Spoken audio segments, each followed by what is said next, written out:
I'm Tracy Osborne, and you're listening to the Daring Woman podcast. Imagine the story of a generation being altered by women who were empowered to live their truth and in turn can empower others to live theirs. It's time to rewrite the narrative. All right, welcome back to another episode of the Daring Woman podcast. Today, we are going to talk about how outside factors really impact our health and profoundly impact our lives. And you know as well as I do that stress and what happens in your life just kind of messes with you at times. It takes a toll on your body. I know that I have hit absolute walls trying to just go and not taking care of myself. Well, my guest today, Adrienne White, has a couple different stories along those lines that I'm going to have her share with us. But ultimately, what I want you to take away from this is that you need to listen to yourself. So, Adrienne, welcome to the show. Thank you so much, Tracy. I'm delighted to be here. I am so excited to have you here. Let's go ahead and start. Talk about what has happened to you in the past that has kind of led you to where you are today. Well, I've had a few situations, as we all have, I'm sure, that they've really impacted my life. And the two that I normally talk about are epic burnout that happened around the same time as surviving long-term toxic mold exposure. Hidden, so I didn't know what was there. And they both had a really profound impact on my life, my health, and specifically my brain. So much so I came to a point where I couldn't work. I really couldn't finish a sentence. I couldn't contribute. And I wondered what purpose there was to remaining on the planet, to be perfectly honest. And it was a very conscious choice to stay and fight to get my brain and my life back. It took years and all of my savings. And in the process, I realized some truths about myself and so many women.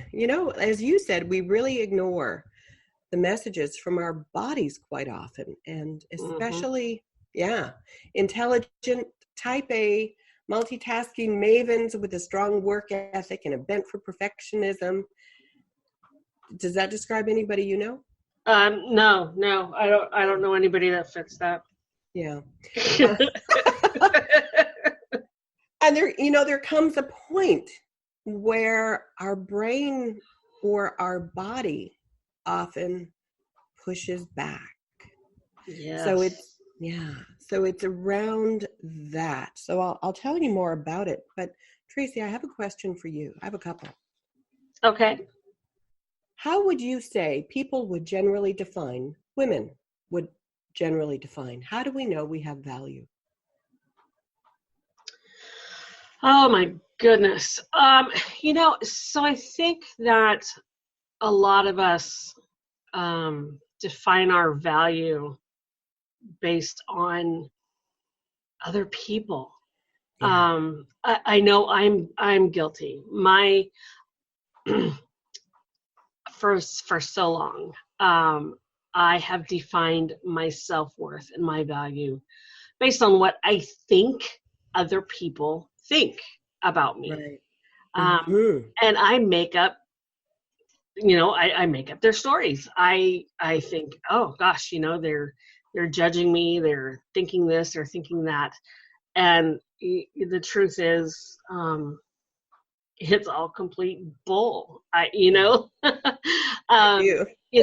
so I think that so many of us kind of do the same thing. We base our value on what we think other people are thinking of us and how much stuff we are doing. Right. That's right. If we're busy, we know we must have value. Yeah. So how would you say most people would define success? How do you think most women would define success? I think the majority of people define success based on dollar value. Sure. I think a lot of people still do that. But also, where are they in their lives? Are they, the top CEO or the top this and that and the other thing? Do they have, their kids are these little geniuses that are, taking piano lessons at age 2 when, all that kind of stuff. So I think a lot of people are still basing success on tangible things. Yeah, I think you're right. I think that's absolutely true. Well, I really had to come to terms with that. And, at the time, it did not feel like a blessing, not one little bit. Yeah. But I'd be lying if I said it hasn't turned out to be an incredible gift. So do you want to hear a little bit about sort of how it came to be? Well, of course. That's why you're here. Well, okay then. I had burnout before and, had to take a week at home, doctor's orders, and I hated it. I thought, what is wrong with me that I can't just power through? I worked in a high energy, busy professional office, a big global company. And, that's what you do. You power through. Mm-hmm. And it was engineering. So that gives you a little bit of a flavor. It was not exclusively by any stretch, but there were a lot of men, which is great. Sure. I love men. I'm not in any way, I'm just describing. So I learned a lot through watching senior execs that were almost all men. So I learned a lot there. And I learned a lot about powering through. And I also, unless you meet the goal and people are happy, you have not been successful. Ergo, you aren't successful, which isn't at all what they're trying to say, but that's certainly how I interpret it. So I'd had burnout before, and I had a feeling that something was going on. I wasn't feeling myself. I wasn't able to finish sentences. I'd lose track of conversations. But hey, we've all been tired. That happens sometimes. So Sure. I went ahead. I had a business trip literally on the other coast of the country at an international conference, and I was one of the voices for the company. So I was really relying very much on other people and presentations. And I really had been trying to avoid any deep conversations with people because I knew it would not go well. So, and I was exhausted. So anyway, one of my colleagues suggested we get together for dinner. And I thought, oh, no, that means a conversation. That could be very bad. But I couldn't get out of it. So, well, politely. So so we're having dinner, and he's amazing me of his knowledge of Canada.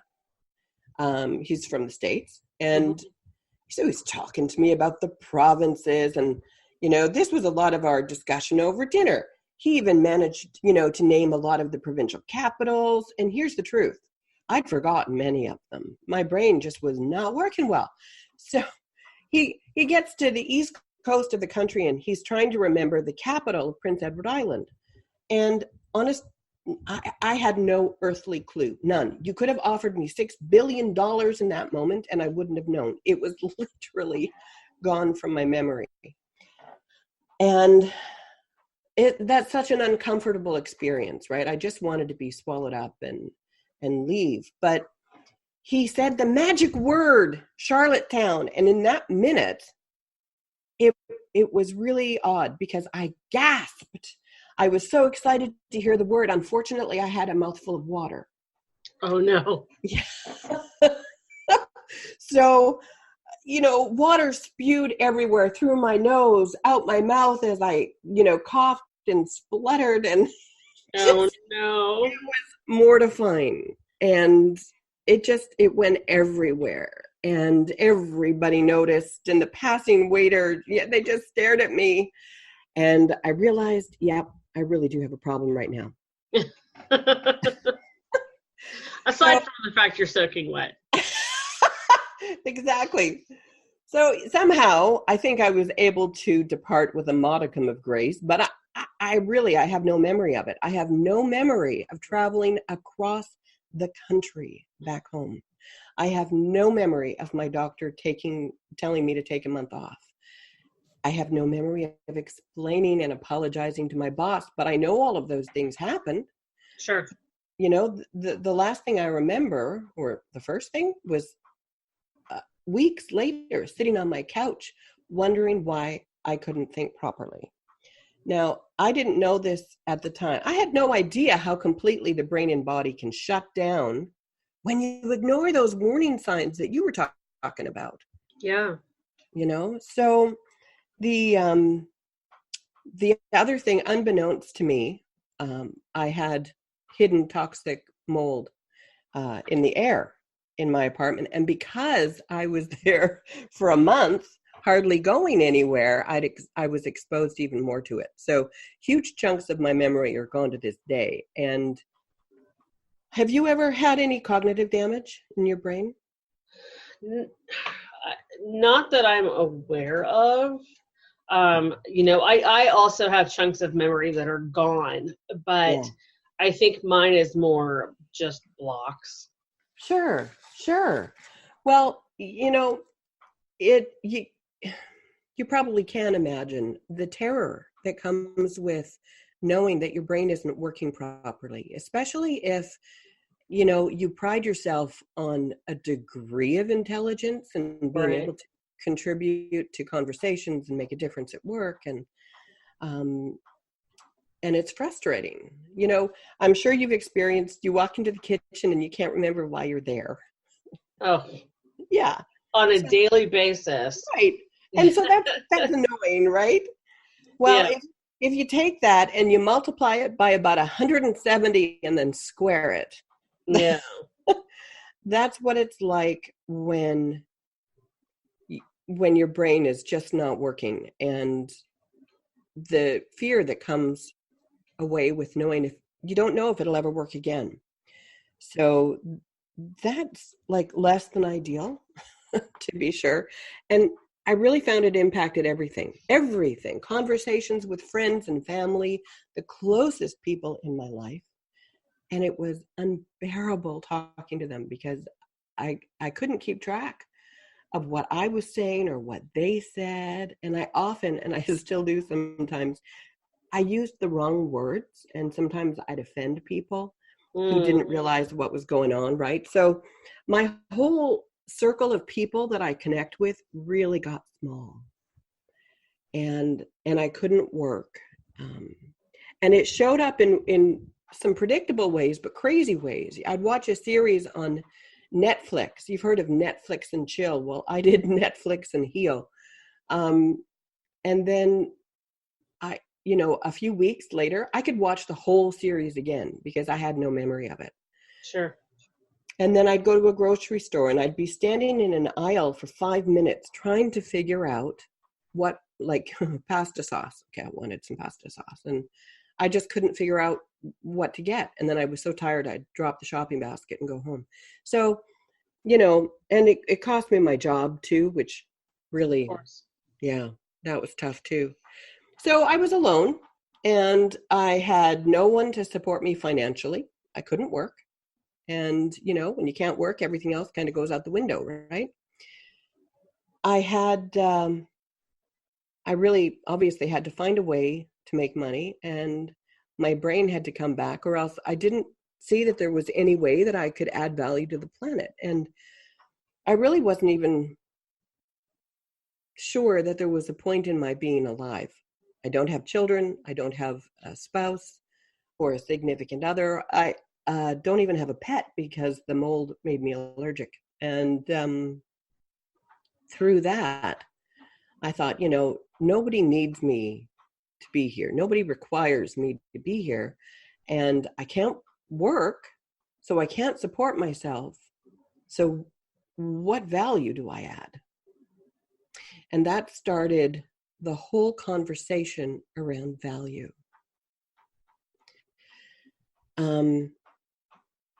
I realized where I got a lot of my value, and you spoke to this earlier, a lot of it was through other people, but a huge amount of it was through work. Doing a good job. I was really fortunate. I loved the work I did. And doing a great job at work and making a difference, that's where I sourced a lot of my value, and being able to be there for friends and help them out. So all of my value was sourced outside myself, if that makes any sense. It makes perfect sense. Yeah. And I think that's true for so many people, because we don't stop and have this conversation with ourselves. And it was funny, I sat down with my chiropractor, and we get into these funny, deep little conversations while he aligns me, and which I just realized has a really interesting sort of spiritual meaning to getting into alignment. But I said, I was writing about value and worth, and that you can have value and worth even if you don't produce. And he looked at me. He said, okay, I'm not sure I'm with you on that one. And I thought, interesting. Okay. I said, okay, did your mom work? He said, yeah. I said, did your grandmother work? He said, yeah. Okay. What about a newborn baby? He said, oh, I get you. Okay, I know where you're going. So a newborn baby, really, they make a big mess. They yell a lot. I love babies, by the way, but I'm just saying.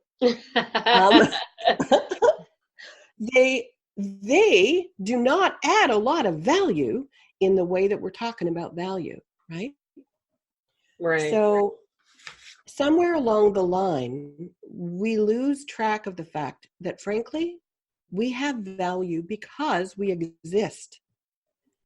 And somehow we've arbitrarily let the world really define, our society define what we think is value. One thing I'm loving about young people today is that they look more at their value and their values, because so many of us, where do we get our values? Well, we got them from the church, we got them from the parents, we got them from the community groups, and at no time did we ever sit down as an adult and say, okay, let's look at what my values are. Let's see what I believe, not what I've been told to believe, not what I grew up believing, but what do I, sitting right here, what is of value to me? What do I value? What drives me? What moves me forward? What do I believe? Because a lot of us believe that we're not enough. And yeah. And that can be not thin enough, fat enough, curvy enough, smart enough, whatever, right? Yep. But that has such a negative impact on the level of joy in our life. So anyway, the whole conversation around value came up, and also burnout. And I was already a brain geek, is the truth.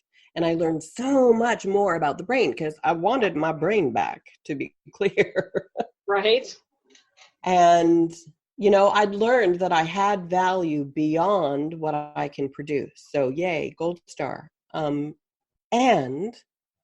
I learned so much about what we as women often do that physiologically, like it physically damages our brain, the way we use our brain very often. And I was choked because I thought, holy doodle, I've been wrecking my brain without even meaning to. I figured if my brain will let me do this, then clearly I'm exercising it. Right. But yeah, anyway, so all of that really came together, and I decided to invest everything I had, everything I didn't have, into getting my brain back and really helping other people learn how to protect it in the first place. Right? And the first step to that, I would think, not only getting it back, but also learning to protect yourself, is listening to yourself. Oh my word, I'm so glad you said that. Yes, it's so true. And that is true on so many levels. Mm-hmm. You know, why do you suppose, why don't we pay attention? Because as women, we are supposed to be these superhero nonstop trains that just go, go, go, go, go, and never run out of steam. So we go, go, go, go, go until we hit a wall, and we have no choice but to stop, because our Right. bodies say, we're done. We're done. You need a break now. You're going to get sick, or, whatever it is, that's going to put you in bed for a couple of weeks so that your body can get the rest it needs. Exactly. Yeah. So when you're talking about signs, right? What is it, the kinds of things that we often ignore? Like, most of us have felt a loss of energy, right? Sure. We're tired. But some of the signs that the body has been experiencing repetitive stress, it looks like, yes, a loss of energy, insomnia, then obviously fatigue, but also forgetfulness, impaired concentration, hard to keep your attention on something. Yeah. Attitude changes even, right? Sometimes you get really irritable. Oh, I get downright bitchy. I go way past irritable. Mm-hmm. Mm-hmm. Well, and but yeah, I mean, there's a lot of those little things that we just don't pay attention to. exactly. Mask, headaches, heartburn, indigestion, upset stomachs. We just mask all that and power through, because who has time to be sick? So who told you that we're supposed to power through? Society. Yeah. Those other people that we get our value from. Right. And the magazines too, because we can be magazines. everything, Yeah, absolutely. So we listen to everybody else and we ignore ourselves, and we suffer. And in doing so, the people around us suffer. Oh, I'm so glad you said that, because you've totally pegged it, right?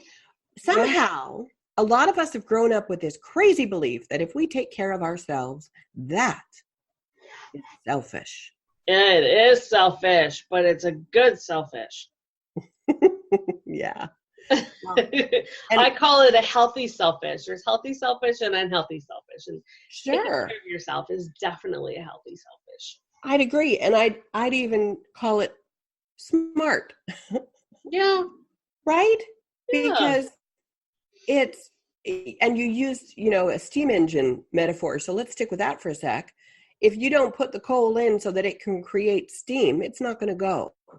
Right. And we get so depleted. And, have you ever, okay, well, speaking for myself, I have certainly, given and given and given. And then when nobody's there for me, or at least that's what I perceive, I have this, what's that feeling? Resentment? Yeah. Frustration. I'm sad. I feel unloved. And it's not even necessarily that nobody's there for me, but that's what I perceive, because, nobody stepped up. I didn't necessarily ask them, because, we expect our people to be psychic, don't we? Sure. But yeah, it just amazes me how, like, I don't don't know how I lived my whole life like this without realizing it doesn't make sense. The same way the rest of us have. Fog. We just kind of go. So, Adrienne, we're about out of time, and I mean, I think you and I could probably keep talking for a couple of hours. Um, but let's kind of wrap this up with, let's give our listeners some hardcore tips to avoid, burnout, brain burnout, whatever you want to call it. But what can they do now, right now, in this instant? Okay. How do they start? 1, be aware of what we call multitasking, where what that really is really fast shifting. So we'll write an email and be half listening to a conversation and reply to another conversation while we then make a quick note for ourselves. It feels sometimes so amazing. It feels like a superpower to do that. A lot of the studies show that it's not as productive, but whatever. It feels good sometimes. And that behavior can physically shrink the brain. So do it, because I know if I say just don't do it, everybody will still do it.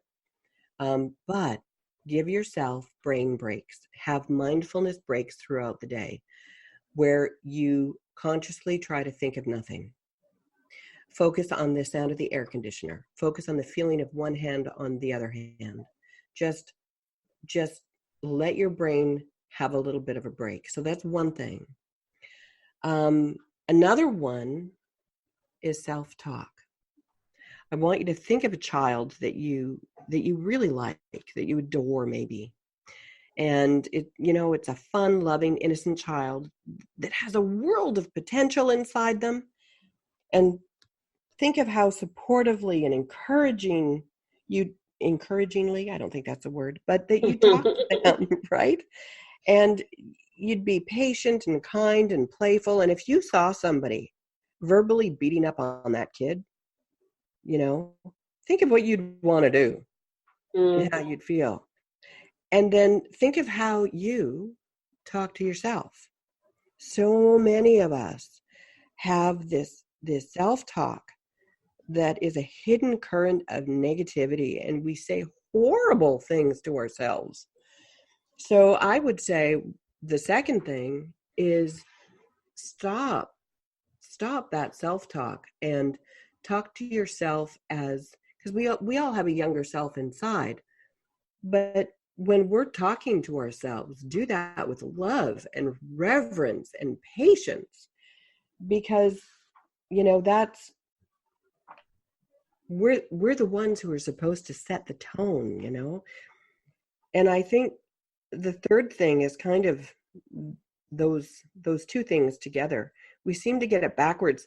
To feel good, we often rely on someone else loving us instead of instead of being our own best supporter and our own best caregiver. And yet we try to do everything on our own and avoid asking for support, because somehow we think we should be able to do it alone, even though we're biologically built to be in community. So the third thing is to be willing to ask for help and allow people to help you. And you can do that in a way that is not needy at all, because who wants to be needy? But it is truly a privilege to be able to help our friends and family. And we want to give them that same gift. There's nothing worse than, you've got a friend who's been super helpful and she's going through a difficult time. You want to be there to support in whatever way. And she's like, no, I'm fine. Yeah. Really? And they're not. You're like, oh, let me help you. Exactly. Yeah. So those are, I think, the three things. Be willing to ask and allow, and take brain breaks and talk to yourself with the love and reverence that you deserve. I like it. Yeah. I like it. Awesome. Well, thank you so much for coming on and sharing your story with us, giving us those great tips, which they are absolutely fantastic tips. Um, and, and just helping us to help ourselves. Yeah, thank you so much, Tracy. I love the work that you're doing in the world because, Thank you. we can learn so much from each other and support each other. Absolutely. Absolutely. I say it all the time. We're strong alone, but together we're unstoppable. Amen. Love that. Yes. All right. Ladies, thank you as always for listening. You know the drill. Go to our Facebook group. Come join us. It's our safe haven. What happens there stays there. Complete no judgment zone. We are there to inspire, uplift, and support one another. So head on over facebook.com/groups/steering woman and join us in our community.